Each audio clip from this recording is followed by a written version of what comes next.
Polisi telah menetapkan 2 tersangka kasus penganiayaan putra pengurus Gerakan Pemuda Ansor Kristalino David Ozora, yakni Mario Dandi Satrio, anak mantan pejabat eselon 3 Ditjen Pajak yang berperan menganiaya David dan rekannya Sean Lucas yang merekam perbuatan keji tersebut. Pendalaman kasus terus berjalan. Untuk ketiga kalinya, polisi memeriksa AG, kekasih tersangka Mario, sebagai saksi. AG disebut-sebut menjadi pemicu penganiayaan David. Jadi penyidik sekarang masih bekerja, Mas. Jadi kita maraton, ya.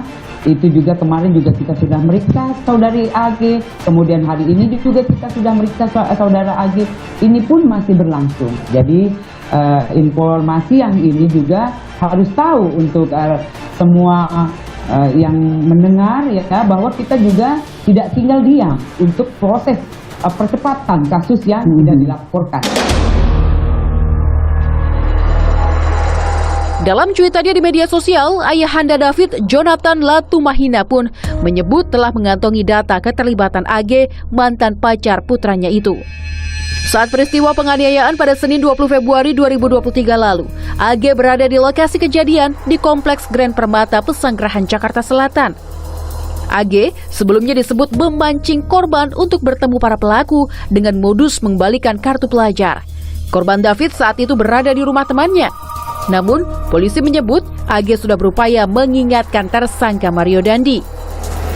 Di samping mobil saat itu, tersangka S di ujung kanan mobil, tersangka MDS di belakang mobil, kemudian anak korban di belakangnya lagi. Sementara anak saksi AG di sebelah kanan mobil menyampaikan kepada tersangka MDS dan anak korban agar menyelesaikan permasalahan ini secara baik-baik. Nah, saksi N, ibu dari orang tua rekannya anak korban itu meminta tolong ke anak saksi AG untuk mengangkat kepalanya supaya aliran darahnya tidak masuk ke hidung. Nah, saat itulah kegiatan itu semua, rangkaian peristiwa itu didokumentasikan oleh tersangka S menggunakan handphone milik tersangka MD.